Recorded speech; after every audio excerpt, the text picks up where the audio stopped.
کون سا نمبر ہے یہ پوزیشن 4 نمبر ہے. یہ 4. اچھا خطبے کا پہلا بس. اچھا کیمرہ آن کرنا ہے. 1 خطبہ 4 کرسی. اچھا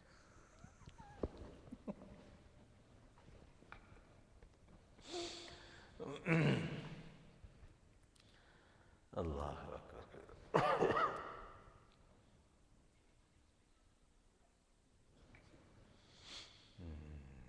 لا الہ الا اللہ.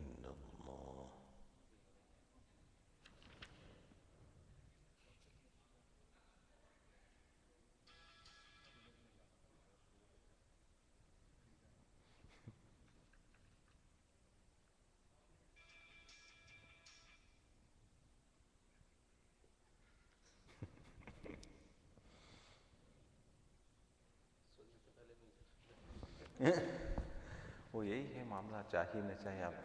ہاں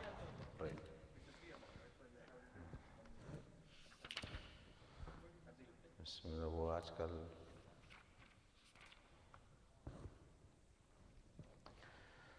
لا الہ الا اللہ محمد رسول اللہ صلی اللہ علیہ وسلم. یہ جو اعتکاف کا جو معاملہ ہے, اس میں جو ہے اعتکاف کو سمجھ لینے کے لیے آسان بات اس کو ذہن میں رکھے. اعتکاف کے معنی آتے ہیں اپنے آپ کو روکے رکھنا. اکف یعکف کے معنی اعتکف یعتکف. اور چونکہ یہ آخری 10 دنوں میں ہم مسجد میں اپنے آپ کو روکے رکھتے ہیں اپنی دنیاوی مشاغل سے, ان چیزوں سے, اس وجہ سے اس کو اعتکاف کہا جاتا ہے. اعتکاف کی جو ہے نا قسمیں ہیں, ایک واجب اور ایک سنت مؤکدہ اور ایک نفل. واجب کس کو کہتے ہیں؟ واجب عموماً وہ ہوتا نہیں, کیونکہ وہ جو ہے نا جب آپ منت مانتے ہیں کسی چیز کی کہ اگر میرا یہ کام ہو جائے تو میں اعتکاف کروں گا 3 دن کے لیے. فار ایگزامپل آپ نے کہا کہ اگر مجھے یہ جاب مل جائے تو میں 3 دن کے اعتکاف کروں گا. آپ نے نیت کی اور آپ کو جاب مل گئی. اب آپ کے اوپر 3 دن کا اعتکاف ضروری ہے مسجد میں, واجب ہے. اب یہ رمضان کے علاوہ کی بات, کبھی بھی یعنی رمضان میں بھی کر سکتے ہیں, رمضان کے علاوہ بھی. اس میں شرط ایک یہ ہوتی ہے کہ جب آپ رمضان کے علاوہ بھی اس میں اعتکاف کریں گے تو روزہ ضروری ہے. دن میں روزہ ہوگا اور آپ جو ہے رات میں اعتکاف میں, مطلب جیسا پورا دن جو ہے اعتکاف میں, جیسے رمضان میں ہم اعتکاف کرتے ہیں ویسے ہی اعتکاف ہوگا روزے کے ساتھ. یہ واجب ہوا. اور دوسرا اعتکاف ایک ہوتا ہے نفل. اور نفل اعتکاف یہ ہے کہ آپ جب بھی مسجد میں داخل ہوں, چاہے تھوڑی دیر کے لیے, مثال کے طور پر ہم نماز پڑھنے کے لیے آئے یا کسی چیز کے لیے آئے, کوئی کام سے آئے کہ کچھ چیز لینے کے لیے آئے یہاں سے, اس وقت بھی آپ اعتکاف کی نیت کر لیں. Can be 1 minute, can be less than a minute. یہ جو اعتکاف کا ثواب اس میں ملتا ہے, نفل اعتکاف. اور تیسرا ہے وہ سنت مؤکدہ. سنت مؤکدہ یہ آخری 10 دن رمضان مبارک کے, آخری 10 دن, یہ کبھی 9 دن بھی ہو سکتے ہیں, کبھی 10 دن بھی ہو سکتے ہیں. تو 21 سے جو ہے 21ویں کی رات سے, 21ویں کی رات سے مراد ہے کہ 20 کا دن گزر جائے, 20 روزے گزر جائیں, اس دن افطار سے شروع ہو جائے, شام سے. سنت مؤکدہ آپ صلی اللہ علیہ وسلم نے اس کو چھوڑا نہیں. مدینہ آپ تشریف لے جانے کے بعد اس کو چھوڑے نہیں آپ صلی اللہ علیہ وسلم. ایک مرتبہ ایسا ہوا کہ کچھ غزوے وغیرہ کی مصروفیت کی وجہ سے آپ نہیں کر سکے اعتکاف, تو اگلے سال آپ نے 20 دن کا اعتکاف فرمایا. اندازہ رہے کہ اس سے اگلے سال آپ نے 20 دن کا اعتکاف فرمایا تاکہ جو ہے وہ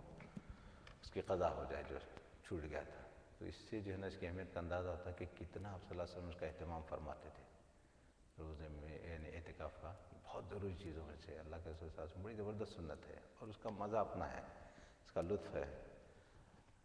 اب یہی ہے کہ چونکہ اب آج کل عادت نہیں رہی, مشکل ہو جاتی لوگوں کو کہ بھئی اتنے دن کیسے,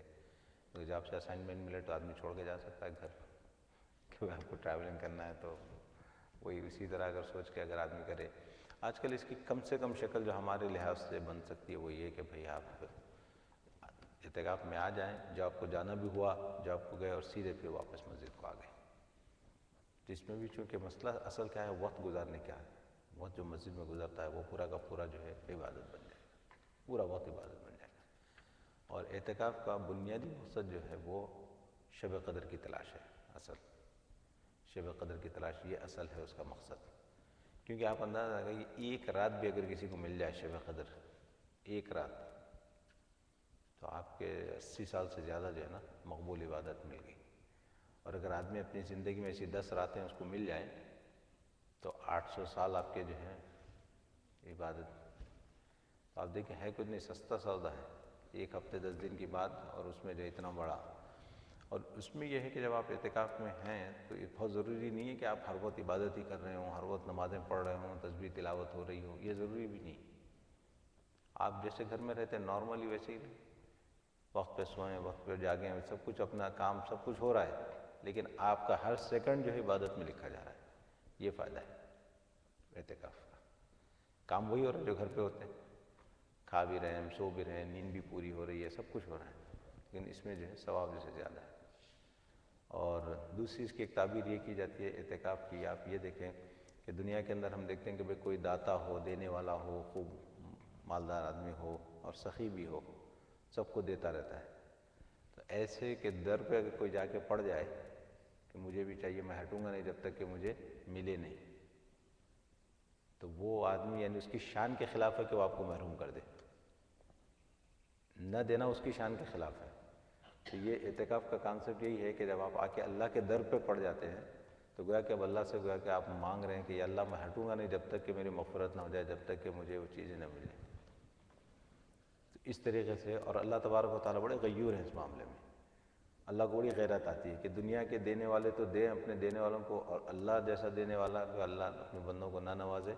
یہ اللہ کی شان کے خلاف ہے۔ اس وجہ سے اللہ تبارک و تعالیٰ جو ہے اس معاملے میں بہت غیور ہے۔ تو اعتکاف کو جو ہے یعنی چونکہ یہ ہماری آج کل لسٹوں میں ہے ہی نہیں شامل، تو اس وجہ سے ہم عموماً نہیں کر پاتے، یہ ہے اصل۔ پہلے سے پلان کرے آدمی اگر کہ بھئی چھٹیوں کا اور یہ وہ کس طرح سے کیا ہے، تو آپ 2-4 دن چھٹیاں تو لیتے ہی ہیں، اس میں بہت سی مرتبہ آپ اعتکاف میں دیکھیں 2 ویکنڈ آ جاتے ہیں عموماً، 2 نہیں تو کم از کم 1 ویکنڈ تو آپ کا آ ہی جاتا ہے، تو اس طرح 2-3 دن چھٹیاں آپ کی بچ جاتی ہیں۔ 6 یا 7 دن کی بات ہوتی ہے، اگر کسی کے پاس چھوٹے بچوں کا مسئلہ نہ ہو گھر پہ یا ایسی کوئی ضروریات نہ ہو تو وہ اپنے آپ کو فارغ کر کے جو ہے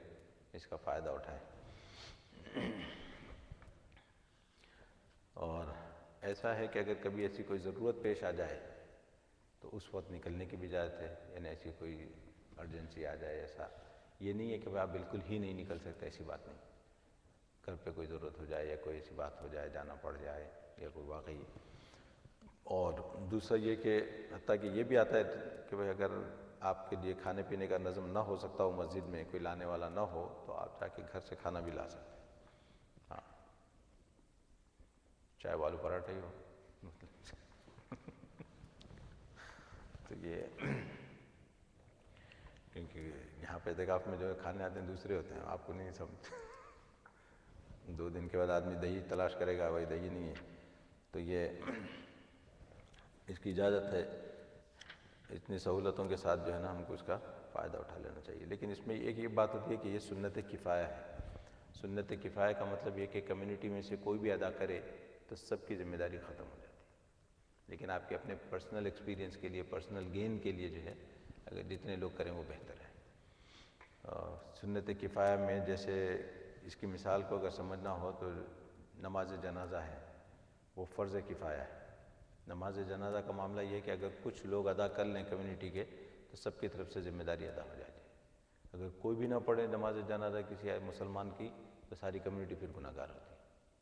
اس طریقے سے اگر کچھ لوگ ادا کر لیں سب کا فریضہ ادا ہو جاتا ہے، تو اعتکاف بھی انہی میں سے ہے۔ یہ وہ سنت ہے کہ اگر کچھ لوگ اس کو ادا کر لیں تو سب ادا ہو جائے گا سب کی طرف سے۔ ہاں وہی ابھی بتایا میں، ہاں وہی وہ ابھی بتایا، کیونکہ آج کل ہمارے لیے ایک شکل ہے یہ۔ اور اس میں جو ہے نا بہت بڑی خوبی یہ ہے کہ وہ راتیں جو ہے ہم کو مل جاتی ہیں، جو راتیں مل جاتی ہیں اصل وہ عبادت کے لیے، اور لیلۃ القدر جو ہے اس میں نصیب ہو جاتی ہے، یہ بڑی بات ہے۔ اور عموماً اس میں لوگوں کو یہ بھی بہت سا سوال ہوتا ہے کہ بھئی یہ نہانے دھونے کا مسئلہ اس میں یہ ہے کہ پلیجر کے لیے جو آپ شاور لیتے ہیں وہ منع ہے اعتکاف میں، اور اس کی وجہ اگر آپ غور کریں تو آپ کو یاد آ جائے گا، حج میں جو ہوتا ہے، حج میں کیا کرتے ہیں، احرام کی حالت میں جو ہے نا یہ حکم ہے کہ بھئی آپ شاور وور سے اور وہ کوئی خوشبوشار چیزوں سے، ان چیزوں سے دور رہیں۔ اس کی وجہ کیا ہوتی ہے؟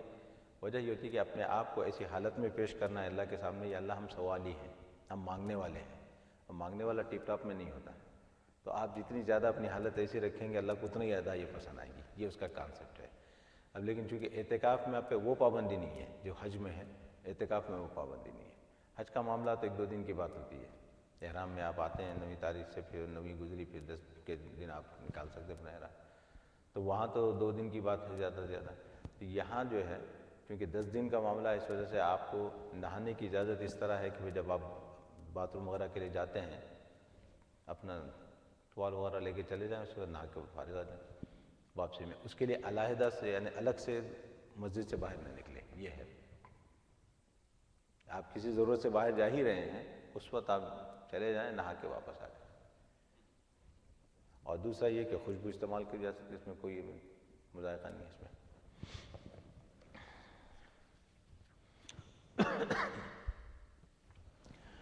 بسم اللہ الرحمن الرحیم۔ بسم اللہ الرحمن الرحیم۔ وَيَقُولُ الَّذِينَ كَفَرُوا لَسْتَ مُرْسَلًا قُلْ كَفَى بِاللَّهِ شَهِيدًا بَيْنِي وَبَيْنَكُمْ وَمَنْ عِندَهُ عِلْمُ الْكِتَابِ صدق اللہ العظیم۔ یہ اس کی آخری آیت باقی رہ گئی تھی، یہ سورہ رعد کی، اور اس سے پہلے جو اللہ تبارک و تعالیٰ نے مضمون بیان فرمایا تھا وہ کس کا؟ اہل کتاب کا، کہ ان کو جب اللہ تبارک و تعالیٰ نے کتاب دی تو اس میں پھر ماننے اور نہ ماننے کے اعتبار سے ان کی 2 قسمیں ہو گئی، اور پھر اس کے بعد اللہ تبارک و تعالیٰ نے مشرکین کے کچھ اعتراضات نقل کیے تھے، ان کے جواب دیے تھے۔ اس میں ایک اعتراض ان کا یہ تھا کہ بھئی یہ کیسے رسول ہے، ان کو جب دیکھو اپنی فکر ہوتی ہے، اپنی فیملی کی فکر ہوتی ہے، تو اللہ تبارک و تعالیٰ نے فرمایا کہ ہم نے رسول بنائے ایسے کہ سب کے لیے، اس سے پہلے جو رسول آئے سب کی فیملیاں تھیں، ان کی بیوی بچے تھے، اور اس کے بعد ان کا ایک یہ بھی اعتراض ہوتا تھا کہ بھئی ہم جب مطالبہ کرتے ہیں کسی معجزے کا تو یہ لاتے کیوں نہیں ہیں؟ تو اللہ نے اس کا جواب دیا، وَمَا كَانَ لِرَسُولٍ أَن يَأْتِيَ بِآيَةٍ إِلَّا بِإِذْنِ اللَّهِ۔ اللہ تبارک و تعالیٰ فرماتے ہیں کہ کسی رسول کے لیے یہ زیبا نہیں ہے کہ وہ اللہ کی اجازت کے بغیر کوئی معجزہ دکھا سکے، یعنی معجزے جو ہے صرف اللہ کے حکم سے آتے ہیں۔ لِكُلِّ أَجَلٍ کتاب، اور اللہ فرماتے ہیں ہر چیز کے لیے ایک وقت ہم نے مقرر کیا ہوا ہے، یہ تم جب مطالبہ کرو اس وقت حاضر نہیں ہو جائے گا، ہر چیز کا ایک وقت مقرر ہے۔ یمحو اللہ ما یشاء ویثبت وعنده الکتاب، اور یہاں پہ بات آئی تھی کہ اللہ تبارک و تعالیٰ جس کو چاہے مٹاتے ہیں اور جس کو چاہے باقی رکھتے ہیں۔ یہ جو یمحو اللہ ما یشاء ویثبت ہے، اس میں بات آئی تھی کہ شریعتوں کے اعتبار سے بھی اللہ چاہے تو پہلی شریعتوں کو مٹا دے اور اب نئی شریعت کو اللہ تبارک و تعالیٰ وجود بخشیں، جیسا کہ پچھلی شریعتیں ختم ہو گئی اور اللہ تبارک و تعالیٰ نے شریعت محمدی کو جاری فرمایا۔ یا اس کا مطلب یہ بھی ہو سکتا ہے کہ بھئی لوح محفوظ میں اللہ تبارک و تعالیٰ نے جو کچھ چیزیں لکھی ہیں اس میں بھی اللہ کو اختیار ہے، جس کو چاہے مٹا دے، جس کو چاہے اللہ تبارک و تعالیٰ باقی رکھے، کیونکہ اللہ کا معاملہ اللہ کا اختیار ہے۔ تو اسی وجہ سے حضرت عمر رضی اللہ تعالیٰ عنہ کے متعلق آتا ہے کہ جو ہے نا وہ کبھی دعا فرماتے تھے اس طریقے سے، حضرت عمر کی دعا آتی ہے روایتوں کے اندر، وہ دعا اس طرح فرماتے تھے کہ یا اللہ اگر میرا نام شقی لوگوں میں لکھا ہوا ہے، بدبخت لوگوں میں لکھا ہوا ہے تو اس کو مٹا دیجیے، آپ اس پر قادر ہیں، اور اس کو نیک لوگوں میں لکھ دیجیے، اور اگر میرا نام نیک لوگوں میں ہے تو یا اللہ اس کو اس پر باقی رکھیے۔ حضرت عمر اس طرح دعا فرماتے تھے، یعنی مطلب یہ ہے کہ اسی سے اس کی تائید ہوتی ہے کہ لوح محفوظ میں بھی یا چاہے وہ لکھ دیا گیا ہو اس کے باوجود اگر اللہ چاہے تو اللہ تبارک و تعالیٰ اس کو مٹا سکتے ہیں، اللہ تبارک و تعالیٰ اس کو تبدیل کر سکتے ہیں۔ اب پھر اس میں جو ہے نا وہ اگر آپ اندر جائیں تو پھر ڈیپ بحثیں ہیں کہ بھئی کیا اللہ تبارک و تعالیٰ کو معلوم تھا کہ نہیں تھا کہ یہ اس طرح کی دعا کرے گا تو اللہ تبارک و تعالیٰ اس کو مٹا دیں گے؟ اللہ کو معلوم تھا کہ بھئی ہاں یہ اس طرح کے جملے بولے گا، اس کی وجہ سے میں یہ مٹا دوں گا، اللہ کو وہ بھی معلوم ہے، تو اللہ تبارک و تعالیٰ پہلے ہی سے جو ہے نا وہ لکھ دیتے اینڈ رزلٹ کیا ہونا ہے۔ تو اس وجہ سے وہ ایک عجیب وہ اس کو کیا کہتے ہیں تقدیر کا معاملہ ہے، تقدیر کے معاملے میں زیادہ سوچ کھوج کی جو ہے نا ہمیں تعلیم نہیں ہے، اس لیے کہ اس پہ ایمان والا معاملہ۔ وَعِندَهُ أُمُّ الْكِتَابِ، اللہ تبارک و تعالیٰ کے پاس اصل کتاب موجود۔ اس سے بات آئی تھی وَإِمَّا نُرِيَنَّكَ بَعْضَ الَّذِي نَعِدُهُمْ أَوْ نَتَوَفَّيَنَّكَ فَإِنَّمَا عَلَيْكَ الْبَلَاغُ وَإِلَيْنَا الْحِسَابُ۔ اللہ کے رسول صلی اللہ علیہ وسلم کو اس طرح تسلی دی گئی تھی، نبی صلی اللہ علیہ وسلم ہم نے ان سے جو وعدے کیے ہیں، یعنی مطلب یہ کہ عذاب کا آنا اور ان کو تکلیفوں میں ان کا عذاب ان کے اوپر آنا، اللہ فرماتے ہیں بعض حصہ تو وہ ہے جن کو آپ خود اپنی زندگی میں دیکھ لیں گے، اور بعض وہ ہے جو آپ کے اس دنیا سے جانے کے بعد ہم ان کو دیں گے۔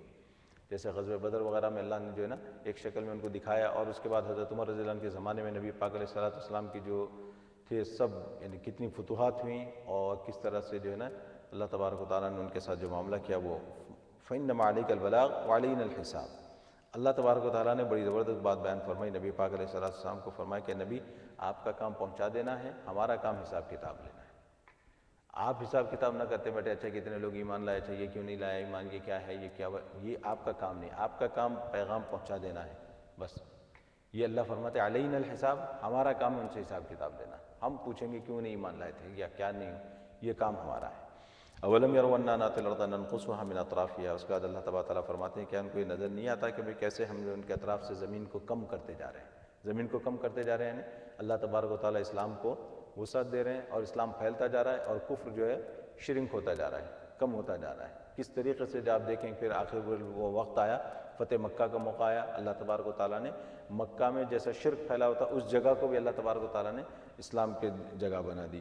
اور اس کے بعد اگر آپ دیکھیں پھر وہی بات ہے کہ حضرت عمر کے زمانے کو اس پہ اگر آپ لاگو کر کے دیکھیں تو کتنی دور تک اللہ تبارک و تعالیٰ نے فتوحات عطا فرمائی تھی۔ واللہ یحکم لا معقب لحکمہ واللہ وہو سریع الحساب، اللہ تبارک و تعالیٰ ایسے ہیں کہ وہ حکم فرمانے والے، لا معقب لحکمہ، اللہ تبارک و تعالیٰ کے حکم کی سرتابی کوئی نہیں کر سکتا، وہو سریع الحساب، وہ سب سے تیز حساب لینے والے۔ وقد مکر الذین من قبلہم فللہ المکر جمیعا یعلم ما تکسب کل نفس وسیعلم الکفار لمن عقبی الدار۔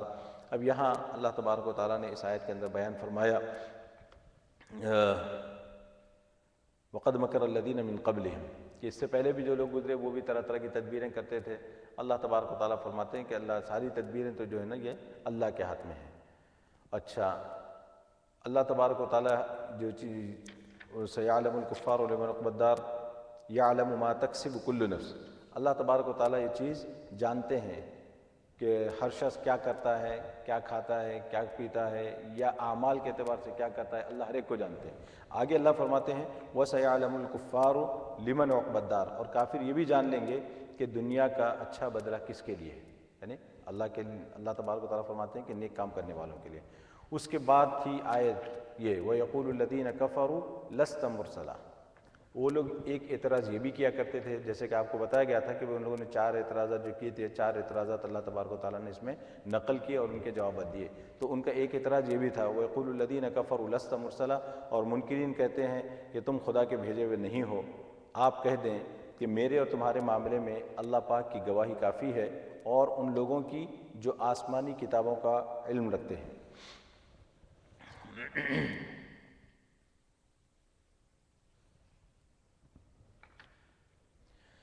یہ جو ہے نا یہاں پہ جو ہے اللہ تبارک و تعالیٰ نے اس کا فیصلہ کس طرح فرمایا، جب انہوں نے یہ اعتراض کیا وَيَقُولُ الَّذِينَ كَفَرُوا لَسْتَ مُرْسَلًا، کہ بھئی آپ کو اللہ تبارک و تعالیٰ نے نہیں بھیجا۔ ان کو ایک عجیب لگتا تھا کہ بھئی یہ آدمی ہمارے ہی ساتھ رہتا ہے، ہمارے ساتھ ہی پلا بڑا ہے، اور آپ اچانک جو ہے صبح اٹھ کے کہتا ہے کہ بھئی میں اللہ کا رسول ہوں، اللہ نے مجھے بھیجا ہے۔ اگر آپ غور کریں تو یہ یعنی ہم کو تو ایسا لگتا ہے کہ بھئی آج ہم اتنی دور بیٹھے ہیں، اتنی چیزیں سامنے آئی ہیں، اللہ کے رسول صلی اللہ علیہ وسلم کی پوری زندگی، ایک ایک پہلو زندگی کا ہمارے سامنے ہے، اس وجہ سے جو ہے نا ہم کہتے ہیں بھئی کیسے لوگ تھے، کیسے نہیں یقین کرتے تھے۔ لیکن اگر ہمارے اندر بھی کوئی اٹھ کے کھڑا ہو جائے بولے کہ بھئی میں رسول ہوں اللہ کا یا فلانا ہوں، کچھ بھی، تو آدمی کہے گا کہ بھئی یہ کیسے ہو سکتا ہے، کل تک تو کچھ نہیں، اور آل آف اے سڈن جو ہے نا یہ واقعی وہ ایک بہت ہی وہ بات ہے۔ اس وجہ سے جو ہے نا عام طور پہ یہ ہماری خواہش ہوتی ہے کہ بھئی کاش کہ ہم اس زمانے میں ہوتے، کوئی ایسا خیر کا زمانہ، کوئی اچھا زمانہ ہوتا نا، یہ تمنا ہوتی دل میں کاش کہ ہم اس زمانے میں ہوتے۔ تو فرماتے ہیں کہ اس کی تمنا نہیں کرنی چاہیے انسان کو، کیونکہ اللہ تبارک و تعالیٰ نے جس کو جس زمانے میں پیدا کیا ہے وہی اس کے لیے مناسب تھا۔ یہ سب سے پہلی بات، ایک تو یہ کہ اللہ کا فیصلہ، اور دوسرا یہ کہ اگر آپ اس زمانے میں ہوتے تو پتہ نہیں کس پارٹی میں ہوتے، ادھر ہوتے یا ادھر ہوتے، کوئی گارنٹی نہیں۔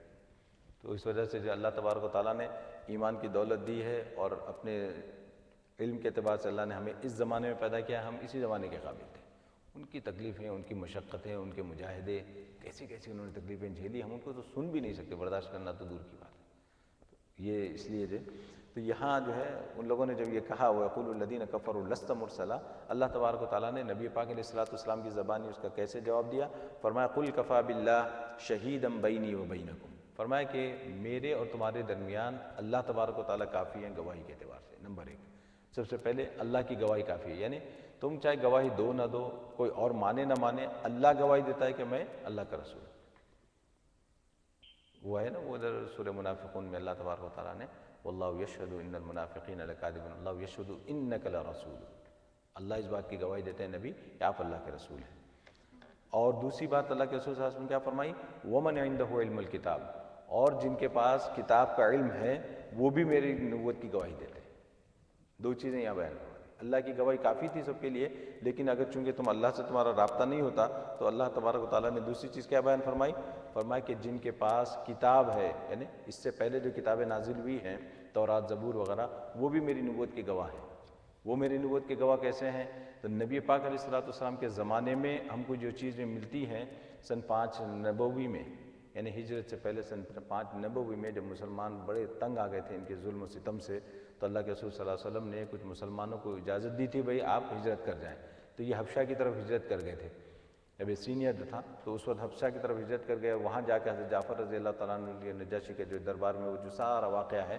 اس کو آپ دیکھیں تو اس وقت نجاشی نے نبی پاک علیہ السلام کی نبوت کی گواہی دی، اور اسی بنیاد پہ کہ بھئی یہ ساری علامتیں ہماری کتاب میں موجود ہیں اور یہ سچے نبی۔ اس نے سوالات کیے تھے، سارے سوالات کے جواب سن کے اس کو یقین ہو گیا کہ بھئی یہ اللہ کے رسول ہیں۔ اور دوسرے یہ کہ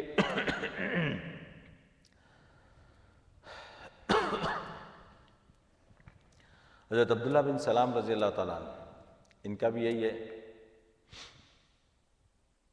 یہ حضرت عبداللہ بن سلام جو ہے یہودیوں کے بڑے عالم تھے، بڑے زبردست تورات کے عالم تھے، اور حضرت یوسف علیہ السلام کی اولاد میں سے تھے حضرت عبداللہ بن سلام رضی اللہ تعالیٰ عنہ۔ یہ مدینہ میں تھے اور ان کو اطلاع ملی کہ بھئی ایک نبی آئے ہیں اور نبوت کا دعویٰ کرتے ہیں، تو حضرت عبداللہ بن سلام رضی اللہ تعالیٰ عنہ چونکہ ان کے پاس تورات کا علم تھا، انہوں نے کہا اچھا دیکھتا ہوں میں یہ وہی ہیں،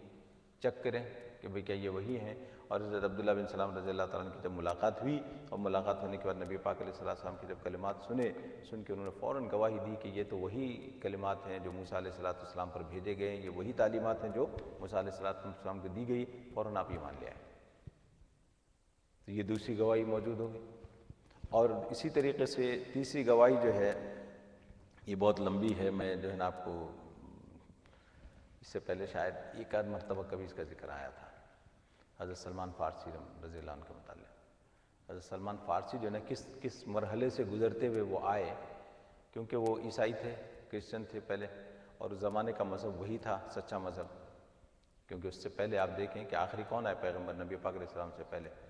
عیسیٰ علیہ السلام۔ تو عیسیٰ علیہ السلام جو نبی آیا اسی کا جو دین ہوگا وہ اسلام کہلائے گا۔ تو حضرت سلمان فارسی رضی اللہ تعالیٰ یہ مسلمان تھے، اور ان کا یہ تھا کہ جس فارسی فادر یا ان کا جو بھی آپ کہہ لیں، وہ کیا کہتے ہیں ان کو، جی پریسٹ، ہاں اردو میں کیا ہوں، پادری، ہاں ان کے پادری، ان کے جو پریسٹ وغیرہ جو ہوتے ہیں ان کے پاس یہ جاتے تھے، ان کی خدمت وغیرہ کرتے تھے، اور اس کے بعد جب دیکھا کہ بھئی یہ مرنے لگے، آخری وقت ہے ان کا، تو پوچھا کہ بھئی آپ چلے جائیں گے میرا کیا ہوگا، میں کہاں جاؤں، یعنی اس کے بعد میں کس سے اپنی رہنمائی کروں۔ اس طرح سے جو انہوں نے پوچھا تو انہوں نے بتایا کہ بھئی فلاں جاؤ، فلاں جگہ فلاں سٹی میں وہ ہو گئے، ان سے تم، کہا ٹھیک ہے، وہاں چلے گئے۔ پھر اس کے بعد ہوا وہ مرنے لگے تو ان سے پوچھا پھر تمہیں کیا ہوگا۔ اس طریقے سے کئی مرحلوں سے وہ گزر کے بالآخر جب وہ آخر والے کے پاس پہنچے تو اس نے ان کو یہ بتایا کہ بھئی ٹھیک ہے، اب میں تو جا رہا ہوں لیکن اب یہ تمہارا مذہب بھی ختم ہو رہا ہے، ایک نبی آنے والے ہیں۔ اور وہ جو ہے نا اس نے مرنے سے پہلے نبی کے بارے میں ساری تفصیلات بتائیں کہ بھئی وہ ایسے ایسے ہوں گے، یہاں ہوں گے، اور وہ ہجرت بھی کریں گے، اور ہجرت ایسی جگہ پہ کریں گے۔ اور اس کے بعد اس نبی کی اس نے کچھ خصوصیات بتائیں، ان خصوصیات میں ایک چیز وہ یہ بتائی اس نے کہ وہ نبی ایسے ہوں گے کہ صدقے کا مال نہیں کھائیں گے، صدقے کا مال نہیں کھائیں گے، ہاں اگر تم ان کو ہدیہ اور تبرک دو اور ایز اے گفٹ کوئی چیز دو تو وہ لے لیں گے۔ اب وہ سلمان فارسی کے دماغ میں چیز اٹک گئی، اب اس کے بعد اس کا بھی انتقال ہو گیا، تو اب آپ چلے ادھر مکے کی طرف، اب ادھر آئے تو جو ہے وہ زبردستی غلام بنا لیے گئے۔ بڑی عجیب ان کی داستان ہے، مزے کی، بہت پڑھنے کی ہے۔ اب وہ غلام بنا لیے، چونکہ وہ آئے اسی لیے تھے نا، نبی کی تلاش میں وہ آئے تھے، انہوں نے دیکھا یہ باہر کا آدمی آیا، پکڑ کے ان لوگوں نے جو ہے نا غلام بنا لیا، آزاد آدمی تھے غلام بنا لیے گئے۔ تو وہ غلام بن گئے، ان کو فرق ہی نہیں پڑا، انہوں نے کہا کہ میرا ایک مقصد ہے یہاں آنے کا، مشن ہے میرا، اس نبی کو تلاش کرنا ہے، اس نبی کے انتظار میں میں آیا۔ بالآخر اللہ کے رسول صلی اللہ علیہ وسلم تشریف لاتے ہیں، اللہ کے رسول صلی اللہ علیہ وسلم کا چرچا ہوا، پھر یہ ساری باتیں ہوئی، تو حضرت سلمان فارسی کو پتہ چلا کہ بھئی وہ نبی آ گئے ہیں۔ تو انہوں نے کہا کہ اچھا مجھے چیک کرنا چاہیے، ٹیسٹ کرنے کے لیے وہ آئے، اور آ کے جو ہے اللہ کے رسول صلی اللہ علیہ وسلم خدمت میں پیش کیا کہ بھئی یہ صدقے کے کھجور ہیں۔ اللہ کے رسول صلی اللہ علیہ وسلم نے اپنے صحابہ سے کہہ دیا کہ بھئی تم لوگ کھا لو،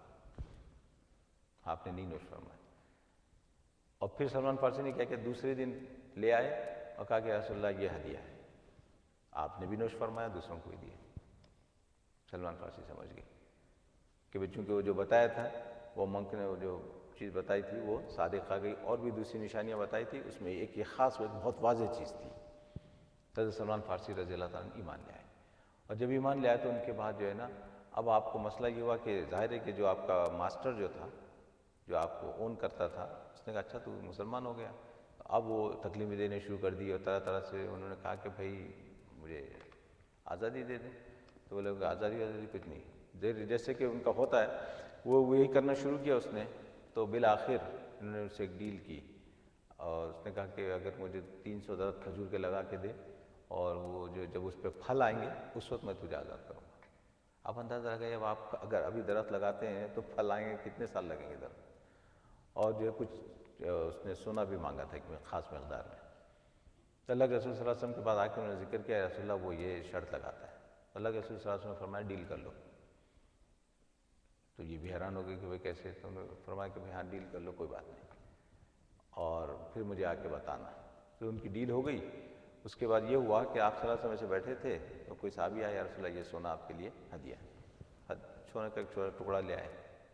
اللہ کے رسول صلی اللہ علیہ وسلم نے وہ ٹکڑا سلمان فارسی کو دیا، جاؤ اس کو وزن کروا لو، جو تمہارا اس نے کہا تھا وہ سونا، وہ دکھنے میں بہت تھوڑا لیکن وزن کرتے ہیں تو وزن برابر، بڑی حیرانگی ہوتی ہے، وہ جو یہودی تھا وہ ان کا اونر بار بار تولے جا رہا ہے، اس کو بار بار تولے رہا ہے، وزن تو برابر ہے، دکھنے میں لگ نہیں رہا لیکن وزن برابر ہے، تو اس کو سونے کا معاملہ ہو گیا۔ پھر اس کے بعد جو درختوں کا معاملہ تھا، ان درختوں کو اللہ کے رسول صلی اللہ علیہ وسلم خود تشریف لاتے ہیں، آپ صلی اللہ علیہ وسلم خود اپنے دست مبارک سے وہ درخت لگائے، 299 درخت آپ صلی اللہ علیہ وسلم اپنے ہاتھ سے لگائے، اور جس کی وجہ کیا تھی کہ یہ عام درخت نہیں ہے، کہ ابھی آپ کو اس کو درخت لگایا اور اس کے بعد فوراً وہ بڑے ہوئے اور اس میں جو ہے نا پھل دینا شروع کر دیا، تو وہ ڈیل تو پوری ہو گئی، ایک درخت جو ہے نا کسی نے لگا دیا تھا، وہ جو ہے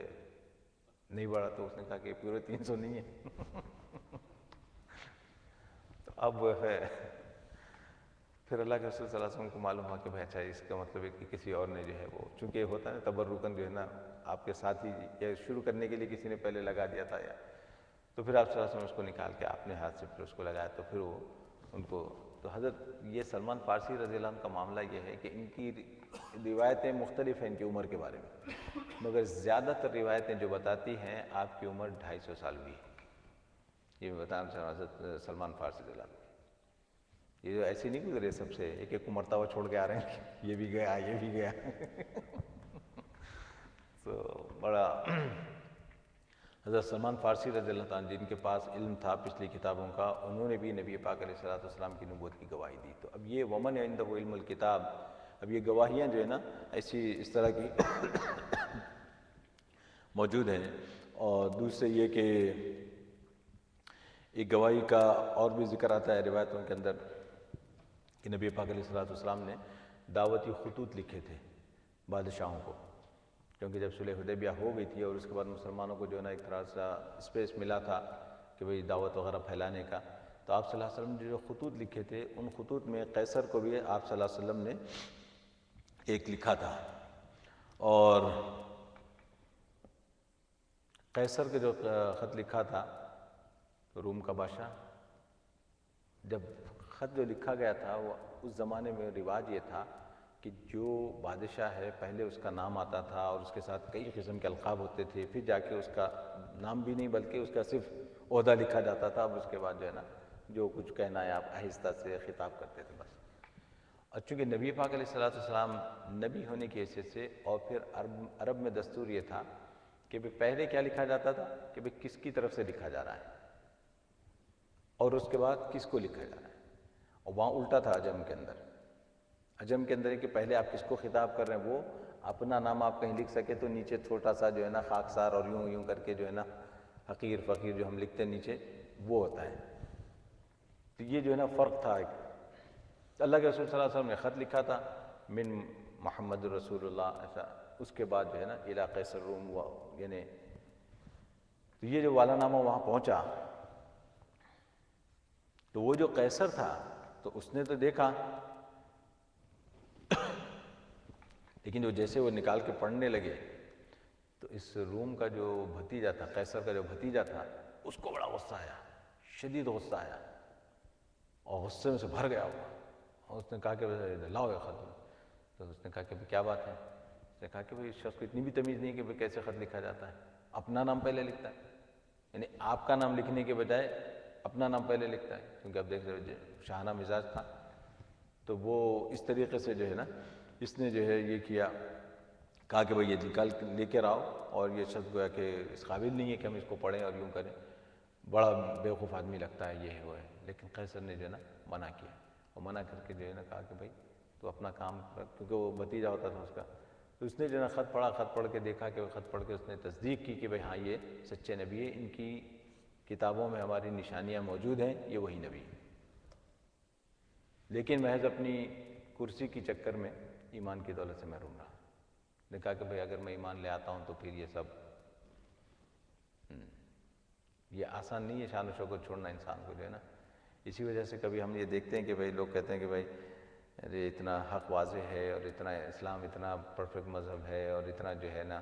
سائنس کے اعتبار سے بھی آپ دیکھ لیں، سب اتنی چیزیں ہیں، لوگ کیوں مان نہیں لاتے؟ ہم کبھی یہ سوچتے ہیں۔ اللہ کا کرم یہ ہے کہ ہم چونکہ مسلمان ہیں، ہمیں اس کا اندازہ نہیں ہے، کیونکہ آپ کو اپنی کوئی چیز چھوڑنی نہیں پڑ رہی، ان کو جو ہے ہر چیز چھوڑ دینا پڑتا ہے۔ جس ماحول میں وہ پلتے بڑھتے ہیں، جس ماحول میں بڑے ہوتے ہیں، جن کے ساتھ بڑے ہوتے ہیں، جو ماں باپ یا خونی رشتے ہوتے ہیں، ان کو چھوڑ کر آدمی کسی دوسری طرف جانا یہ آسان نہیں ہوتا۔ اسی وجہ سے اللہ تبارک و تعالیٰ نے ان کا درجہ بھی ایسے ہی رکھا ہے۔ کوئی آ جاتا ہے تو اس کا درجہ بھی ایسے ہی ہے کہ آج تک جو کچھ کیا ہے اس نے سب کچھ معاف، سب کچھ معاف۔ اتنی بڑی معافی کا اعلان اللہ کی طرف سے ہوتا ہے، کیوں؟ وہ اسی قربانی کو دیکھتے ہوئے، جتنی بڑی وہ قربانی دے رہا ہے، جتنی بڑی وہ قربانی دے رہا ہے۔ تو اس وجہ سے اللہ تبارک و تعالیٰ نے تو بس اس نے یہی کہا تھا کہ بھئی میں جو ہے نا اس نے خط کو لیا، لے کے جو ہے نا اللہ کے رسول صلی اللہ علیہ وسلم کی تصدیق کی، سب کچھ کیا، لیکن کہا کہ بھئی اگر میں ایمان لاتا ہوں تو میری قوم مجھے قتل کر دے گی، تو وہ اس سے پھر محروم رہا۔ تو یہاں جو اللہ تبارک و تعالیٰ فرمایا نا وَمَنْ عِنْدَهُ عِلْمُ الْكِتَابِ، اور وہ لوگ بھی آپ کی نبوت کی گواہی دیں گے نبی صلی اللہ علیہ وسلم، اس وجہ سے فرمایا کہ اس سے آپ فکر نہ کریں۔ تو یہ ہوئی یہاں پہ سورہ رعد ختم ہوئی۔ اب اس کے بعد جو ہے یہ سورہ ابراہیم شروع ہو رہی ہے۔ سورہ ابراہیم اس کا نمبر ویسے ترتیب میں جو آ رہا ہے وہ 14 نمبر ہے، اب یہ 13واں نمبر تھا سورہ رعد کا، اب یہ 14ویں نمبر کی سورت شروع ہو رہی ہے، اور اس کا نزول کے اعتبار سے نمبر 72 ہے، یعنی کیونکہ ترتیب قرآن کی الگ ہے اور جو ترتیب نزولی ہے جس ترتیب سے صورتیں نازل ہوئی وہ الگ ہے، تو اس کا نمبر 72واں نمبر ہے۔ 72واں نمبر کا مطلب یہ ہوا کہ یہ سورت بھی تقریباً اسی زمانے کی ہے جب سورہ رعد نازل ہوئی، اس کے قریب قریب۔ کون سا دور ہے یہ؟ مکہ کا تقریباً آخری پیریڈ ہے، یہ بھی مکی صورت ہے، مکہ کا آخری۔ مکی کتنی ہیں مکی صورتیں؟ ہوم ورک اس میں نہیں ملتا، نہیں ہوم ورک ویکلی میں دیکھ کے مزہ آئے گا۔ زیادہ صورتیں مکی ہیں، اتنا بتا دو۔ تو یہ جو ہے اندازہ کہ اس کا نمبر 72 ہے، یہ بھی مکہ ہی میں نازل، اس کا مطلب ہے کہ مدنی صورتیں بھی شروع ہی نہیں ہوئی، تو اس سے نمبر اس سے اور آگے ہے۔ تو یہ جو ہے یہ بھی وہی ہے کہ مکہ کے آخری دور کی، آخری دور کا مطلب یہ کہ مسلمانوں کی تکلیفوں میں بہت زیادہ اضافہ ہو گیا تھا۔ یہ ذہن میں رکھنا چاہیے ہم کو کہ اللہ تبارک و تعالیٰ نے ہجرت کی اجازت کب عطا فرمائی؟ جبکہ یہ چیز ناقابل برداشت ہو چکی تھی مسلمانوں کے لیے، کہ اب سہا نہیں جاتا تھا، کتنی تکلیفیں برداشت کرے گا انسان ہے آخر،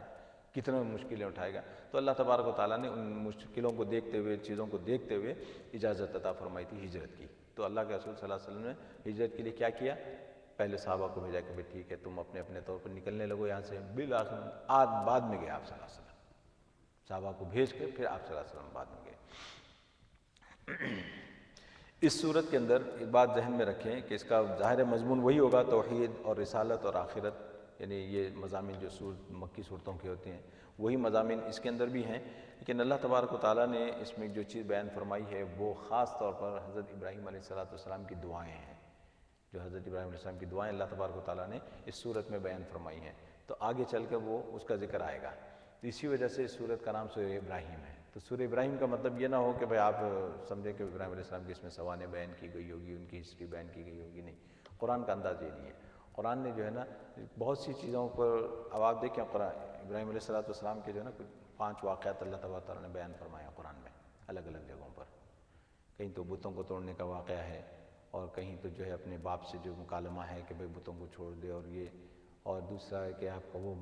نمرود کے ساتھ جو مکالمہ ہے یعنی اس نے کہا تھا نا میں بجلی لاتا ہوں، زندہ کرتا ہوں لوگوں کو، وہ، اور پھر آپ کے ساتھ وہ بھی واقعہ ہے کہ بھئی ان لوگوں نے آپ کو دعوت دی کہ بھئی چلو ہمارے ساتھ میلے میں، تو آپ نے جو ہے نا تاروں کو دیکھ کے کہا تھا کہ بھئی یہ، اور پھر وہ واقعہ بھی ہے کہ جب اسماعیل علیہ السلام بڑے ہوتے ہیں تو اللہ تبارک تعالیٰ کی طرف سے حکم ہوتا ہے کہ بھئی جاؤ ان کو ذبح کرو، پھر ایک واقعہ وہ بیان کہ اللہ نے جب آپ کو آگ میں ڈالا جا رہا تھا، تو اس طریقے سے اللہ تبارک تعالیٰ نے جو واقعات بیان فرمائے الگ الگ جگہوں پر، جس واقعے کی جہاں ضرورت تھی اللہ نے اس کو وہاں بیان کیا۔ ایسا نہیں کہ کیونکہ قرآن جو ہے نا یہ ایسی واقعات کی کتاب نہیں ہے، واقعات قرآن بیان کرتا ہے لیکن ضرورت کے مطابق۔ جی تو یہاں پہ چونکہ ان کو پھر وہی بات ہے کہ کلام الہی میں شبہات تھے آخر میں، تو کیونکہ آخری پیریڈ ہے مکہ کا، اللہ تبارک و تعالیٰ نے مضامین تقریباً آپ کو وہی ملیں گے سورہ رات میں گزرے ہیں تقریباً۔ ایک دوسرے انداز میں اس کو اللہ نے شروع فرمایا الف لام را کتاب انزلناہ الیک لتخرج الناس من الظلمات الی النور باذن ربہم الی صراط العزیز الحمید۔ ایک تو سب سے پہلے آگے بڑھنے سے پہلے یہ دیکھ لینا چاہیے کہ اللہ تبارک و تعالیٰ نے ان مضامین میں جو بات بیان فرمائی ہے، فرمایا کہ سب سے پہلے قرآن کے بارے میں فرماتے ہیں کہ قرآن جو ہے یہ اللہ کی نازل کردہ کتاب ہے، کسی انسان کی تصنیف نہیں ہے، سب سے پہلے یہ چیز۔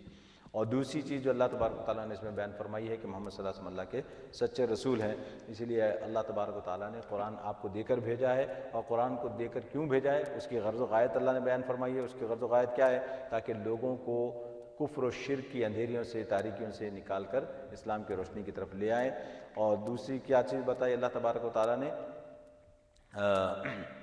فرمایا کہ جو سب سے زبردست ہستی ہے، خوبیوں والی، ہر قسم کی خوبیوں والی، اس کی راہ اپنانی چاہیے اور اس کی بات ماننی چاہیے، وہ ہے اللہ کی ذات۔ تو اللہ تبارک و تعالیٰ نے اس میں اس کی دعوت دی ہے۔ اور اس کے بعد آگے فرمایا کہ جو اس سے انکار کرتے ہیں ان کے لیے تباہی ہے، اور جو اس کو قبول کرتے ہیں اللہ تبارک و تعالیٰ نے ان کے لیے، اب وہی چیزیں آپ کو تفصیل سے اس میں ملیں گی۔ الف لام را کتاب انزلناہ الیک، اور آپ یہ دیکھیں کہ حروف مقطعات جو ہے نا یہ اس پہ بارہا ہماری بات ہو چکی ہے، یہ 5ویں صورت ہے حروف مقطعات سے شروع ہو رہی، اگر آپ کو یاد ہو سورہ بقرہ، سورہ آل عمران، اور اس طریقے سے، اور کون سی گزری؟ یونس، اور اس کے بعد یوسف، رعد۔ یہ الف لام را والی جو ہے نا اس میں صرف الف لام میم اور الف لام میم را وہاں پہ اضافہ تھا، وہ دوسرے الف لام را والے گزرے۔ الف لام را والے کون سے؟ الف لام را جلدی، یونس، ہود، یوسف، رعد۔ رعد میں میم کا اضافہ ہے، یہ اس طریقے سے یہ 5ویں بنے گی جو الف لام را جس میں ہے، الف لام را جس میں ہے، تو رعد میں بھی الف لام را ہے لیکن اس میں میم کا اضافہ ہے، تو ویسے اگر دیکھیں تو چوتھی، ورنہ یہ 5ویں صورت بنتی ہے۔ صرف حروف مقطعات والی نہیں، الف لام را والی، جیسے آگے چل کے جو ہے نا آخر میں آئے گا حامیم والی، ہاں وہ 5 یا 6 ان کی جو ہے وہاں پہ ترتیب، کتنے حامیم ہم بھول گئے، 6 یا 7 ہیں، دیکھ لیجیے۔ خیر، اللہ تبارک و تعالیٰ فرماتے ہیں الف لام را کتاب انزلناہ الیک لتخرج الناس من الظلمات، اس کا ترجمہ جو ہے نا کبھی ادھر ہوتا ہے کبھی ادھر، تبھی وہ قرآن دوسری ہے۔ یہ ایک کتاب ہے جس کو ہم نے آپ کی طرف نازل کیا ہے تاکہ آپ لوگوں کو تاریکیوں سے نکال کر روشنی میں لائیں۔ تو یہ جو ہے اللہ تبارک و تعالیٰ فرماتے ہیں کہ دیکھیے یہ جو کتاب ہم نے اتاری ہے یہ کوئی معمولی کتاب نہیں ہے، یہ بڑی عظیم المرتبت کتاب ہے۔ کیوں عظیم المرتبت کتاب ہے؟ اس لیے کہ جس نے اس کو نازل کیا ہے وہ عظیم ہستی ہے، اور جس کا ایک کلام ہے وہ عظیم ہستی ہے، اس وجہ سے فرمایا۔ اور اللہ تبارک و تعالیٰ نے جیسے دوسری جگہ قرآن کا تعارف فرمایا اللہ تبارک و تعالیٰ نے اِنَّهُ لَتَنزِيلُ رَبِّ الْعَالَمِينَ، تنزیل رب العالمین کی اتاری ہوئی چیز ہے۔ نزل بہ الروح الامین، کہ اللہ تبارک و تعالیٰ نے روح الامین یعنی حضرت جبرائیل کے ذریعے سے اس کو نازل کیا ہے۔ علی قلبک، کہاں نازل کیا ہے؟ آپ کے قلب پر ہے نبی صلی اللہ علیہ وسلم، علی قلبک لتکون من المنذرین، تاکہ آپ لوگوں کو ڈرائیں۔ تو آپ دیکھیں کس طریقے سے اللہ تبارک و تعالیٰ نے اس کا تعارف کرایا، یہاں بھی فرماتے ہیں، اور فرمایا کہ یہ اللہ کی ایک سنت ہے کہ جب لوگوں کو ہدایت کا فیصلہ ہوتا ہے تو اس سے پہلے جو ہے نا عجیب طرح کے حالات ہو جاتے ہیں، جہالت چھا جاتی ہے۔ اللہ کے رسول صلی اللہ علیہ وسلم کی بعثت کو اگر آپ ذہن میں لائیں اور اس وقت کی جو جہالت اور اس وقت کا جو کفر و شرک تھا اس کو ذہن میں لائیں، اتنا جب وہ اپنی چوٹی پہ پہنچا اس وقت اللہ کی طرف سے فیصلہ ہوا کہ بھائی اب ان کو ہدایت دی جائے، اللہ تبارک و تعالیٰ کا یہ نظام ہے، اللہ تبارک و تعالیٰ کا کام ہے۔ تو اللہ تبارک و تعالیٰ نے نبی پاک علیہ السلام کو مبعوث فرمایا، اور اس میں جو ہے اللہ تبارک و تعالیٰ اس اندھیرے میں ایسی زبردست روشنی اللہ نے دیا، وہ قرآن کے ذریعے سے، قرآن کی روشنی۔ اور آگے اللہ تبارک و تعالیٰ فرماتے ہیں، اچھا اس میں جو ہے نا ایک بات دیکھیں، اللہ تبارک و تعالیٰ نے ایک بات یہ اس پہ بیان فرما دی کہ لِتُخْرِجَ النَّاسَ مِنَ الظُّلُمَاتِ إِلَى النُّورِ بِإِذْنِ رَبِّهِمْ، یہ جو بات آئی نا بِإِذْنِ رَبِّهِمْ، اپنے رب کے حکم سے، اپنے رب کی اجازت سے، یعنی یہ بتایا گیا کہ اے نبی آپ کا یہ کام نہیں ہے کہ آپ کسی کو مسلمان بنا سکیں یا آپ کسی کو ہدایت دے سکیں، یہ آپ کا کام نہیں ہے، آپ کا کام صرف پیغام پہنچانا ہے۔ کس طریقے سے اللہ تعالیٰ اس کو بیان کرتے ہیں، یہاں پہ جو ہے نا ایک لفظ کا اضافہ فرما دیا، فرمایا کہ اندھیرے میں سے روشنی میں کسی کو لانا یہ آپ کا کام نہیں ہے، ہاں آپ ان کو بتا سکتے ہیں کہ یہ اندھیرا ہے، یہ روشنی ہے، بس۔ کیوں کہ اللہ نے قرآن میں بارہا اس یعنی یہ مضمون کو واضح کیا ہے، اور جیسے کہ ایک مشہور آیت ہے اِنَّكَ لَا تَهْدِي مَنْ أَحْبَبْتَ وَلَكِنَّ اللَّهَ يَهْدِي مَنْ يَشَاءُ، اے نبی آپ جس کو چاہیں اس کو ہدایت نہیں دے سکتے، اللہ جس کو چاہتا ہے اللہ ہی ہدایت دے گا۔ اور یہ کب نازل ہوئی تھی آیت؟ جب ابو طالب کی وفات ہو رہی تھی، کہ بالکل آخری وقت میں آپ اللہ کے رسول صلی اللہ علیہ وسلم گئے تھے کہ میرے کان میں کم از کم آپ کلمہ پڑھ لیں تاکہ میں قیامت کے دن گواہوں، نہیں تو اسی وجہ اللہ تبارک نے فرمایا کہ نبی آپ کا کام یہ نہیں کہ کسی کو مسلمان بنا کر ہی چھوڑیں، آپ سے بلا سکتے ہیں، اور اس کی وجہ سے دیکھیں کام کتنا آسان ہو گیا۔ بھائی نبی پاک علیہ السلام کے بعد آپ کے جو نائبین ہوں گے اور جو بھی یہ کام کریں گے آگے، ان کے لیے بھی یہی بتایا جا رہا ہے کہ تم کو یہ نہیں دیکھنا ہے کہ بھائی تمہاری پارٹی میں، تمہاری جماعت میں کتنے لوگ شامل ہوئے ہیں، آپ کو یہ دیکھنا ہے کہ آپ اپنا کام کر رہے ہیں کہ نہیں، آپ نے دعوت پہنچائی کہ نہیں، آپ نے اپنا کام پورا کیا کہ نہیں، تبلیغ کا فریضہ ادا کیا کہ نہیں۔ یہ اللہ آپ سے یہ نہیں پوچھیں گے کہ بھئی کتنے لوگوں کو تم مسلمان کر کے آئے ہو، کتنے لوگوں کو راہ راست پر لگا کر آئے ہو، اللہ یہ نہیں پوچھیں گے۔ اگر اس حوالے سے بات کی جائے تو آپ نبیوں کی زندگی کو بٹھا کے دیکھیں گے تو آپ بعض نبیوں کی زندگی میں تو ایسا لگتا ہے کہ وہ بالکل ناکام گئے وہ اس حوالے سے۔ کیوں کہ زندگی بھر انہوں نے محنت کی، کتنے لوگ، کہیں پہ 5 لوگ، کہیں پہ 10 لوگ، کہیں پہ کچھ بھی نہیں،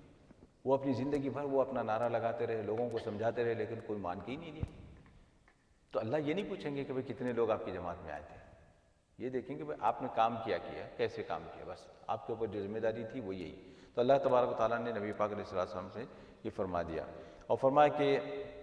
اللہ جس کو توفیق دیں گے وہی ہوگا۔ حالانکہ قرآن جیسی کتاب اور نبی یعنی محمد صلی اللہ علیہ وسلم جیسے نبی، اور اس کے باوجود بھی اگر کسی کو ہدایت نہ ملے تو فرمایا کہ بھئی اللہ کی توفیق سے ہوتا ہے، جس کو بھی ہدایت ملتی ہے وہ اللہ کے توفیق سے۔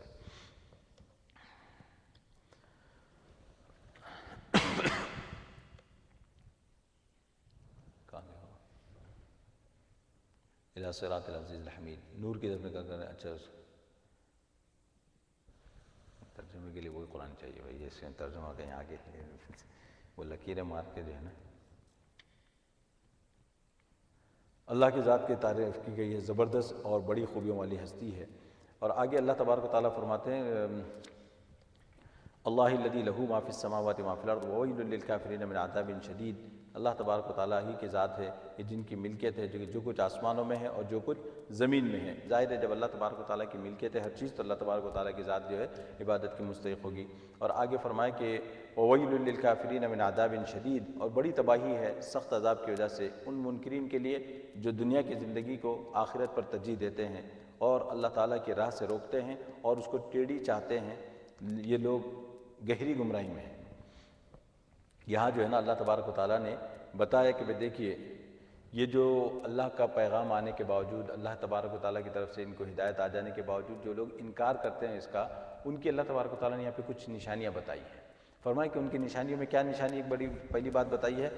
فرمایا کہ دیکھیں جو دنیا کی زندگی کو آخرت پر ترجیح دیتے ہیں، یعنی ان کا اوڑھنا بچھونا، رات دن کی فکر، ان کی جو دنیا حاصل کرنا، دنیا کو کمانا، دنیا کو جمانا اور اس کو بڑھانا، یعنی جو اس فکر میں لگ جائے اور رات دن اسی فکر میں رہے اور اس فکر کی وجہ سے اللہ تبارک و تعالیٰ کے احکامات سے غافل ہو جائے یا اللہ تبارک و تعالیٰ کی طرف سے جو ہدایت آتی ہے، تو اللہ تبارک و تعالیٰ فرماتے ہیں کہ یہ وہی لوگ ہیں کہ جو دنیا کا نقصان نہیں برداشت کرتے، آخرت کا نقصان مول لیں گے، آخرت کے نقصان کو یہ خرید لیں گے، اس کو برداشت کر لیں گے، لیکن یہاں کے نقصان کو یہ گوارا نہیں کرتے۔ تو اللہ تبارک و تعالیٰ فرماتے ہیں ایسے ہی لوگ ہیں جن کو ہم نے آخرت سے غافل کر رکھا ہے۔ تو اب اللہ تبارک و تعالیٰ بتاتے ہیں کہ ہم جو کچھ کرتے ہیں وہ اسباب کے درجے میں، کہ ان لوگوں نے یہ چیزیں اختیار کی، اس کا رزلٹ یہ ہے۔ اللہ فرماتے ہیں کہ ہم نے ان کو آخرت سے غافل رکھا۔ اور دوسری چیز اللہ نے یہاں پہ کیا بیان فرمائی ہے، اور اللہ کی راہ سے روکتے ہیں۔ اب آپ دیکھیں یہ لوگ کیا کرتے ہیں کہ صرف یہ نہیں کہ وہ خود دنیا میں لگے ہوئے ہیں، بلکہ اپنے آس پاس جتنے ان کے جاننے والے، ان کے ملنے والے اور ان کے ساتھ رہنے والے ہیں، ان کو بھی وہ یہی کہتے ہیں کہ بھئی کہاں کن چیزوں میں پڑے ہوئے، بھئی اصل چیز تو یہی ہے۔ یعنی مطلب ہے کہ آخرت کی تم بات کرتے ہو تو وہ آخرت تو ہمارے سامنے ہے ہی نہیں، پتہ نہیں وہاں جا کے کچھ ہوگا نہیں ہوگا، ابھی اس وقت تو ہمارے ہاتھ میں یہ چیز ہے، اسی کی فکر کرو۔ یعنی مطلب یہ ہے کہ جیسے وہ خود ہیں دوسروں کو بھی اسی پہ رکھتے ہیں، اسی راہ پر وہ رکھتے ہیں۔ اچھا، اور تیسرے نمبر پر اللہ تبارک و تعالیٰ فرماتے ہیں کہ ان کی یہ خواہش کیا ہوتی ہے کہ اگر کبھی دین کا کچھ معاملہ ہوا بھی یا کوئی ایسی بات بھی ہو تو وہ یہ کہ اللہ تبارک و تعالیٰ نے فرمایا اس کو ٹیڑھی چاہتے ہیں۔ ٹیڑھی چاہتے ہیں کا مطلب کیا ہے، یہ کہ اردو جو ہے نا بہت ہی ٹیڑھی اردو ہے، اردو کی ذرا، تو یہ ٹیڑھی چاہتے ہیں کا مطلب یہ ہے کہ آپ کی جو خواہش ہے، آپ کی جو تمنا ہے اس کے مطابق ہو جائے۔ یعنی مطلب ہے کہ ہمیں کچھ کرنا نہ پڑے، اگر دین پہ بھی چلنا ہے تو دین ہماری لائن میں آ جائے، یعنی ہمیں اپنی جو ہے نا زندگی کا اسٹائل یا ہمیں کچھ چیز بدلنی نہ پڑے۔ جیسے اقبال نے کیا کہا تھا اس بارے میں، خود تو بدلتے نہیں مگر قرآن کو بدل دیتے۔ یہ وہ ہے کہ تیسری ان کی یہ یہاں پہ چیز بتائی گئی ہے۔ ہوتا یہ ہے کہ آدمی جو ہے نا ایک اپنے خیالات اور نظریات اور اپنی کچھ قسم کی تعلیمات کو جو ہے نا اپنے اندر پیدا کر لیتا ہے، اور اس کے بعد چاہتا ہے کہ ہر چیز اسی نظریے کے مطابق فٹ ہوتی رہے، یہ تاکہ اس کو کچھ چینج ہونا نہ پڑے آدمی کو۔ یہ اللہ تبارک و تعالیٰ فرماتے ہیں ایک صورت میں ان کی یہ ہے۔ تو یہ تین جو ہے نا ان کی یہاں پہ اللہ فرماتے ہیں کہ ایسے لوگ کیا ہے، گہری گمراہی کے اندر ہیں۔ اور اس کے بعد آگے فرمایا وَمَا أَرْسَلْنَا مِن رَّسُولٍ إِلَّا بِلِسَانِ قَوْمِهِ لِيُبَيِّنَ لَهُمْ فَيُضِلُّ اللَّهُ مَن يَشَاءُ وَيَهْدِي مَن يَشَاءُ وَهُوَ الْعَزِيزُ الْحَكِيمُ۔ یہاں اللہ تبارک و تعالیٰ فرماتے ہیں کہ دیکھیے ان لوگوں نے ایک اعتراض یہ کیا تھا، اس صورت کے اندر بھی وہی ان کا اعتراض اللہ نے نقل فرمایا کہ یہ آپ کی تصنیف ہے، یہ اللہ کی نازل کردہ کتاب نہیں ہے۔ اب اس کا ان لوگوں نے کیا رکھا تھا، ان لوگوں نے یہ کہا تھا کہ ہم کیسے مان لیں کہ بھئی اللہ کی طرف سے نازل، کیوں؟ کیونکہ آپ عربی ہیں، آپ ہم میں سے ہیں، آپ کی زبان عربی ہے، قرآن بھی عربی میں ہے۔ اگر کسی دوسری زبان میں ہوتا تو ہم کہتے کہ بھئی ہاں دوسری زبان کی چیز آپ کے پاس آئی ہے تو اس کا مطلب ہے کہ آپ زبان نہیں جانتے، تو آپ نبی ہیں، واقعی اللہ کی طرف سے آئی ہے کتاب، یہ ہم مان سکتے تھے۔ یعنی اگر کوئی اردو بولنے والا اردو میں کوئی چیز لکھ کے لاتا ہوگا کہ یہ کون سی بات ہے، یعنی تو ان کو تو یہی تھا۔ حالانکہ اللہ کے رسول صلی اللہ علیہ وسلم امی ہے، یہی ان کے لیے کافی تھا، بالکل پڑھنا لکھنا نہیں جانتے تھے اللہ کے رسول، یہ ان کے لیے کافی ہونا چاہیے تھا، لیکن بہرحال جس کو جہاں اعتراض کرنا ہو تو کہیں سے بھی وہ نکال لیتا ہے۔ تو ان لوگوں نے یہ کہا کہ بھئی یہ قرآن عربی میں ہے اور آپ بھی عربی ہیں، عربی جانتے ہیں، عربی آپ کی مادری زبان ہے، تو اگر آپ نے عربی قرآن جو ہے نا عربی میں دے دیا تو اس سے کیا فائدہ ہوا، فرق کیا ہوا، کیسے ہم اللہ کی کتاب اس کو مان لیں، یہ ان کا اعتراض تھا۔ تو اللہ تبارک و تعالیٰ نے اس کا جواب دیا وَمَا أَرْسَلْنَا مِن رَّسُولٍ إِلَّا بِلِسَانِ قَوْمِهِ، اور ہم نے کوئی رسول نہیں بھیجا مگر اس کی قوم کا ہم زبان، تاکہ وہ ان کو کھول کر سمجھائے۔ اللہ تبارک و تعالیٰ نے جو ہے نا یہاں پہ ایک قاعدہ بتایا، صرف آپ کا ہی نہیں، اللہ کے رسول صلی اللہ علیہ وسلم کا ہی نہیں، فرمایا کہ پچھلے نبی بھی جو آئے ہم نے ہر نبی کو اسی قوم میں سے بھیجا ہے، ہر نبی کو اسی قوم میں سے بھیجا ہے۔ اس کی بنیادی وجہ کیا ہوتی ہے، کیونکہ جو کسی قوم کا آدمی ہوتا ہے نا وہ جس طرح اپنی قوم کو سمجھ سکتا ہے باہر والا نہیں سمجھ سکتا، اور یہ فیکٹ ہے۔ آپ اس کو کتنا ہی غور کر لیں، کتنا ہی اس پہ ریسرچ کر لیں، یہ بات بالکل واضح ہے۔ باہر سے آنے والا چاہے کتنی ریسرچ کر لے اس قوم کی، ان کے کھانے پینے کی، ان کے رہن سہن کی، ان کے اطوار و عادات کی، ان کے طور طریق کی، ان کے خاندانوں کی، کتنی آپ ریسرچ کر لیں، وہ بات آ ہی نہیں سکتی جو اس قوم کا آدمی جو جان سکتا ہے۔ اور اسی قوم کا آدمی اور وہ ریسرچ کرے تو وہ کہاں سے کہاں پہنچ جائے گا، کیونکہ بہت سی چیزیں اس کے لیے لائق ریسرچ ہی نہیں رہیں گی، یہ تو پتہ ہی ہے، یہ تو پتہ ہی ہے، ایسا آگے بڑھتی رہے گی گاڑی۔ لیکن باہر سے آنے والا کیا کرے گا، اچھا یہ بھی ہے، اچھا یہ بھی ہے، وہ تو ختم ہو جائے گا لیکن اس کی ریسرچ نہیں ختم ہوگی۔ تو یہ جو ہے اس لیے فرمایا کہ ہمارا قانون یہ ہے کہ ہم نبیوں کو انہی قوم میں سے بھیجیں، اسی قوم میں سے بھیجتے ہیں، اور اس کی وجہ کیا ہوتی ہے، اس کی وجہ یہ ہوتی ہے وَمَا أَرْسَلْنَا مِن رَّسُولٍ إِلَّا بِلِسَانِ قَوْمِهِ لِيُبَيِّنَ لَهُمْ، یہ ہے وجہ۔ اللہ فرماتے ہیں تاکہ ان کو وہ کھول کر بتا دے، کیونکہ اندر کا آدمی جو ہوگا وہ ان کی زبان سمجھے گا، ان کے محاوروں کو سمجھتا ہے، اور ان کی جو تعبیر ہوتی ہے، کیسے جب یہ جملہ بولتے ہیں تو اس سے کیا مراد ہوتی ہے وہی سمجھ سکتا ہے۔ تو یہ فرمایا کہ کیونکہ یہ جو ہے نا بہت سی مرتبہ گڑبڑ ہو جاتی ہے نا، ہم کسی زبان کو ڈکشنری کی اس سے سمجھنے جاتے ہیں، کہاں سے کہاں پہنچ جاتا ہے معاملہ۔ آپ نے دیکھا ہوگا بہت سی مرتبہ گوگل صاحب بھی گل کھلاتے ہیں کچھ ٹرانسلیشن میں، گوگل ٹرانسلیشن میں آپ ڈال کے دیکھیں، آپ کو دیکھیں کیا سے کیا ہنسی آ جاتی ہے آدمی، کیونکہ آپ کو معلوم ہوتا ہے کہ اس کا ترجمہ کیا ہے، تو وہ تو مشین ہے، وہ کیا کرے گا. تو اب وہ ڈکشنری کی مدد سے جو سمجھنے کے چکر میں تو وہ اسی طرح کا ہو جاتا ہے، ایک مذاق بن جاتی ہے کوئی بھی چیز. ہر زبان کا یہی معاملہ ہے، ہر زبان کے ساتھ. تو اس وجہ سے جو اللہ فرماتے ہیں کہ ہم رسول جو ہے نا ان کے اندر سے بھیجتے ہیں. اور یہ ہم نے کیوں کیا، اس کی وجہ بتائی اللہ نے، لیبین لہم، تاکہ وہ کھول کر بتا دیں. اور وہ نبی جو ہے کھول کر بتا دے گا اپنے لوگوں کو. اب یہ قوم جن کے اوپر یہ ذمہ داری آتی ہے کہ وہ دوسروں کو بتائیں گے، پھر تیسری ذمہ داری اس کے بعد والوں کی آئے گی. تو یہ سلسلہ در سلسلہ جو چلتا رہے گا معاملہ. اور اللہ تبارک و تعالیٰ نے نبی پاک علیہ السلام کی یہ جو ذمہ داری ہے اس کو وہاں پہ بتایا ہے سورہ جمعہ کے اندر بھی. اور وہاں اللہ تبارک و تعالیٰ نے نبی پاک علیہ السلام کو بتایا کہ بھئی جو کہ آپ کی جو امت ہے وہ دو حصوں میں تقسیم ہو جائے گی. کون سی؟ ایک تو وہ جو ڈائریکٹ آپ جن کو مخاطب ہیں، آپ ڈائریکٹ جن سے آپ بات کر رہے ہیں، ایک وہ، اور دوسرے وہ جو ان کے بعد آئیں گے. اب ان کے بعد آنے والے کون ہیں؟ ان کی ذمہ داری کس پر؟ جن سے آپ صلی اللہ علیہ وسلم نے خطاب کیا، یعنی صحابہ کی ذمہ داری بن جائے گی دوسری قوم. اب پھر اس کے بعد والی ان کی ذمہ داری بنے گی. اس طریقے سے جو ہے نا وہ سلسلہ در سلسلہ اللہ تبارک و تعالیٰ وما ارسلنا من رسول الا بلسان قومه ليبين لهم فيضل الله من يشاء ويهدي من يشاء وهو العزيز الحكيم. اور اللہ تبارک و تعالیٰ فرماتے ہیں کہ اللہ جسے چاہتے ہیں بھٹکا دیتے ہیں، اور اللہ تبارک و تعالیٰ جسے چاہے ہدایت سرفراز فرماتے ہیں، اور وہ زبردست حکمت والے ہیں. اللہ تبارک و تعالیٰ فرماتے ہیں کہ دیکھیے کہ اللہ نے ہدایت کے سامان، ہدایت کا اسباب پورا کر دیا ہے. کوئی اگر اس سے فائدہ اٹھانا چاہے تو اللہ تبارک و تعالیٰ ہدایت دیتے ہیں، اور اگر کوئی فائدہ نہ اٹھائے تو پھر اللہ تبارک و تعالیٰ اس سے بے نیاز ہے. آگے فرمایا کہ اچھا اس چیز کو سمجھانے کے لیے اللہ تبارک و تعالیٰ نے اس میں دو واقعات بیان فرمائے. ان دو واقعات میں سے ایک واقعہ موسیٰ علیہ السلام کا. موسیٰ علیہ السلام کا یہاں پہ اللہ تبارک و تعالیٰ نے بہت مختصر سا تذکرہ فرمایا 2-3 آیتوں کے اندر. فرمایا کہ وَلَقَدْ أَرْسَلْنَا مُوسَىٰ بِآيَاتِنَا أَنْ أَخْرِجْ قَوْمَكَ مِنَ الظُّلُمَاتِ إِلَى النُّورِ وَذَكِّرْهُمْ بِأَيَّامِ اللَّهِ إِنَّ فِي ذَلِكَ لَآيَاتٍ لِكُلِّ صَبَّارٍ شَكُورٍ. اللہ تبارک و تعالیٰ فرماتے ہیں کہ دیکھیے قرآن مجید کے نازل کرنے کی جو غرض اللہ نے اوپر بتائی تھی اس کا مقصد کیا تھا؟ فرمایا تھا کہ لوگوں کو تاریکی سے نکال کر روشنی کی طرف لانا ہے. تو موسیٰ علیہ السلام کے بارے میں بھی اللہ بالکل یہی فرماتے ہیں. فرمایا ہم نے موسیٰ کو اپنی نشانیوں کے ساتھ ہم بھیج چکے ہیں کہ اپنی قوم کو تاریکیوں سے نکال کر روشنی میں لائے. تب دیکھیے کہ موسیٰ علیہ السلام کو بھی یعنی وہی سبق یہاں اللہ تبارک و تعالیٰ نے دہرایا. کیونکہ اصل چیز یہ ہے کہ انسان جو ہے اپنا بھولا ہوا سبق یاد کر لے. اور بھولا ہوا سبق کیا ہے اس کا؟ کہ اللہ سے تعلق، اللہ کی پہچان، اللہ کو پہچاننا، یہ اصل ہے انسان کا بھولا ہوا سبق. یہ یعنی تعلیم وغیرہ یہ سب جو کچھ ہے اس کا مقصد کیا ہے؟ اس کا مقصد صرف اللہ کو پہچاننا ہے. اگر اللہ کی پہچان نصیب ہو جائے کسی بھی ذریعے سے قابل قبول، اور آپ کے پاس سب کچھ ہے لیکن اللہ کی معرفت نہیں ہے تو وہ سب جو ہے ملٹیپلائڈ بائی 0 ہو جائے گا. تو یہ اللہ کا قانون ہے. تو اس لیے فرمایا کہ نخرج قومک من الظلمات الی النور وذکرہم بایام اللہ ان فی ذلک لآیات لکل صبار شکور. اور اللہ تبارک و تعالیٰ فرماتے ہیں اور ان کو اہم معاملات خداوندی کے ذریعے سے نصیحت کیجئے. ان واقعات میں ہر صبر شیار شکر گزار بندے کے لیے یقیناً بڑی نشانیاں ہیں. اللہ اکبر. یہاں پہ جو ہے نا اللہ تبارک و تعالیٰ نے حضرت موسیٰ علیہ السلام کو یہ بتایا کہ دیکھیے یہ ایام اللہ، یہ جو ہے نا قرآن کی ایک اصطلاح ہے ایام اللہ. اس کو خیر اس کا بھی اتنا ٹائم بھی نہیں ہے. یہ ایام اللہ اگر اللہ نے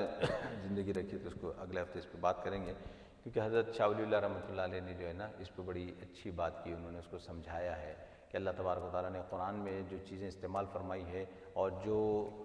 کیا کہتے ہیں اس کو اصطلاحی الفاظ جو اللہ نے استعمال فرمائے ہیں ان میں ایک یہ ہے ایام اللہ. ایام اللہ سے کیا مراد ہے؟ یعنی جو پچھلے واقعات گزرے ہیں، پچھلی قومیں گزری ہیں، پچھلی قوموں پہ جو حالات آئے ہیں، وہ کیوں آئے ہیں، کیسے آئے ہیں، ان سب چیزوں کو اگر آپ جمع کریں تو اس کا ایک اگر علم بنائیں اور اس کا ایک نام دینا چاہیں کہ وہ کس چیز کا ہے تو فرمائے ایام اللہ، گزرے ہوئے دن، اللہ کے دن. یہ ہے وہ بیسیکلی ایام اللہ. تو اس میں جو ہے نا موسیٰ علیہ السلام کے بارے میں اللہ فرماتے ہیں وَذَكِّرْهُمْ بِأَيَّامِ اللَّهِ. آپ ان کو نصیحت کیجئے ایام اللہ کے ذریعے سے، یعنی پچھلی قوموں کے واقعات ان کے سامنے بیان کیجئے، کیسے تھے اور کیسے اللہ کے عذاب ان پر آئے. یہ سب چیزیں اس کے اندر آتی ہیں. اللہ تبارک و تعالیٰ سے دعا ہے اللہ تبارک و تعالیٰ ہم سب کو عمل کی توفیق عطا فرمائے. کیا تھا کیا اعلان کرنا تھا؟ اچھا